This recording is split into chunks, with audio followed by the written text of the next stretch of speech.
Swadee krap and welcome to Thailand Top Stories, our daily review of the main stories from around Thailand and sometimes the region.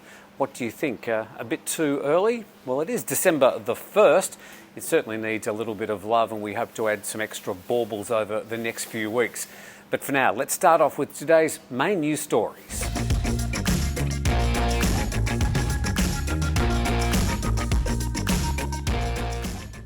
Starting off today with a bit of a shout out to the Phuket Lifesavers.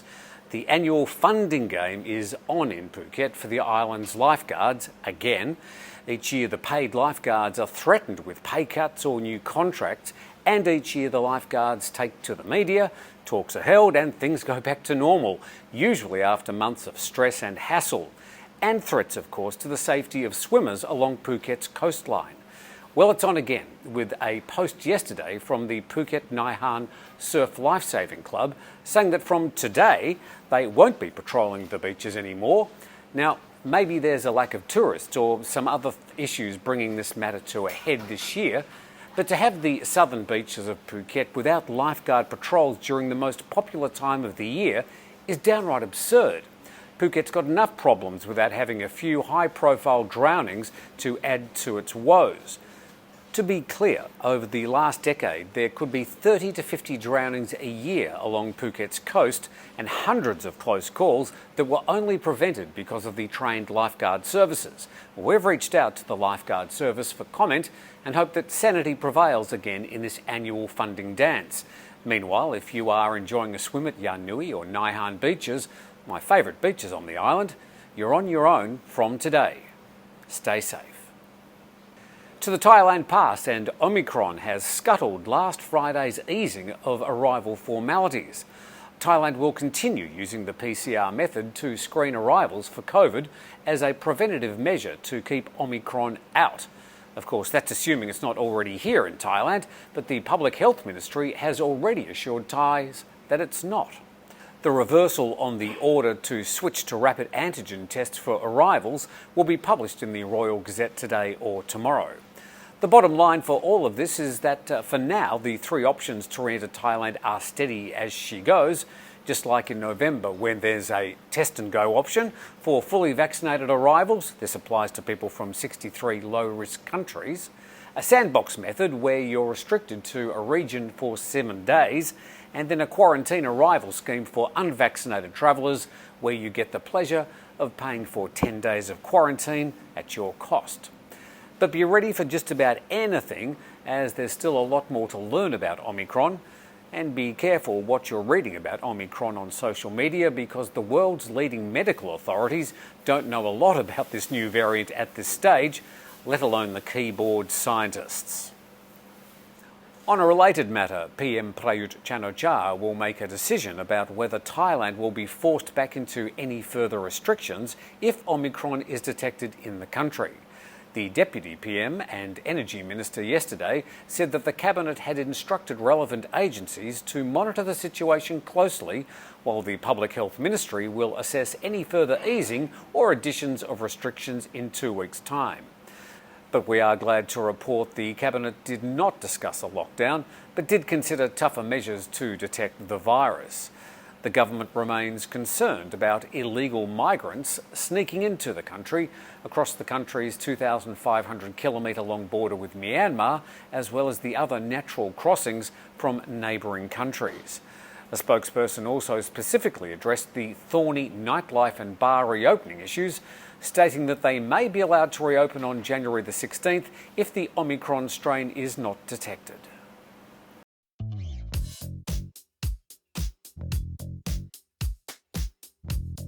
Another stunning day off the coast of Phuket, and I'm with Sean Stenning from 5 Star Marine, and in the background is Phuket, and you can probably see that tiny speck of white up on the hill. That's the Big Buddha, and if the camera's moving around, that's because we're on a boat.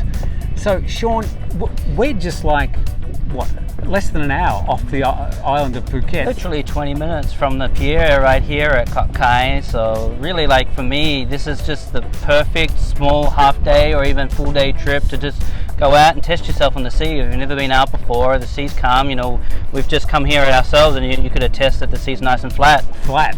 So how many places could you visit, say, on a half-day tour? Oh, here we've got the 3 Kai Islands. We also have the 2 Nakanoi, Nakaye Islands, and then if we're really lucky and low tide, there's a sandbar called Kok Pair.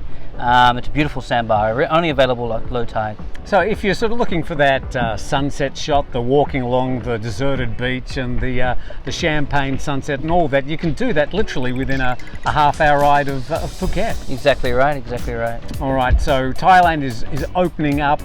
It's never looked better as far as the water quality, the beaches are clear, and there's not that many people, so please come back. A new visa scheme approved in principle by the Thai cabinet yesterday will allow foreigners who are travelling to Thailand for medical treatment to stay in the kingdom for up to a year. At the moment, many medical tourists stay in the country on 60-day tourist visas, which can be extended for another 30 days.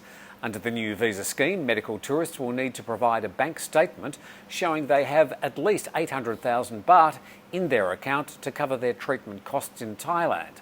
They must also show confirmation of an appointment with healthcare professionals in Thailand issued at least 30 days before travelling overseas. A spokesperson for the government says the visa scheme is in line with plans to promote the country as an international medical hub. Thailand's future looks well vaccinated.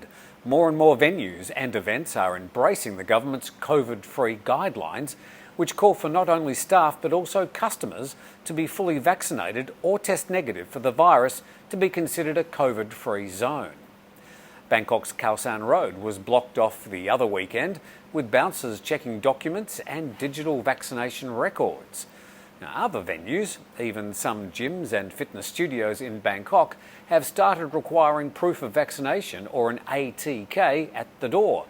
Even shoppers entering Central World's Groove Zone, a section of the major shopping centre in Bangkok's Pattam 1 district, are required to take a rapid antigen test. Several large festivals and events are also operating under the COVID-free setting, like last weekend's firework festival in Pattaya.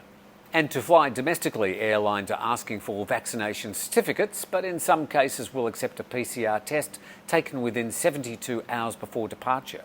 Some interprovincial bus operators have also been asking for vaccination records. At this time, like it or not, we can probably expect more of this vaccination paper checking at the doors of venues around Thailand. The powerful Sam Mitr faction has flatly denied news reports claiming it plans to pull the plug on their coalition with the ruling Palang Pracharat Party. At the same time, the leadership of Palang Pracharat has postponed indefinitely a meeting of coalition members originally planned for this Friday, but apparently postponed because of the COVID-19 situation, of course. The government's industry minister, a founder of the Sam Mitr faction, has already denied media reports the group is pulling out of the government coalition and planning to rejoin the opposition Per Thai party. Apparently, Sam Mitr is unhappy with the Palang Pracharat Secretary-General, Tamanat Prompao, who is refusing to give the group a stronger role in the coalition. Now, you'll remember Tamanat, the MP for Phra Yau, of course, for that misunderstanding when he was incarcerated in the Sydney jail in the 90s for heroin trafficking. Be assured the phones will be running hard in the lead up to the next coalition meeting, whenever it might be held. Regionally, the relaxation of social measures will be paused and travellers entering Singapore will face stricter rules from this Thursday as the island nation acts to buy time amid the spread of the new COVID-19 variant around the world. The moves come as Singapore works to assess the implications of Omicron that's already spread to at least 19 countries after the variant was identified in South Africa last week. More will surely be added in the next few days. No cases of Omicron have been detected in Singapore at this time. Well, that's all the main stories from around Thailand at this time. Don't forget to catch up with Natty and Jay on Good Morning Thailand. That's broadcast live Monday to Friday. Don't forget to subscribe to the YouTube channel. That helps the YouTube gods. But from all of us here, you're up to date on the Thaiger.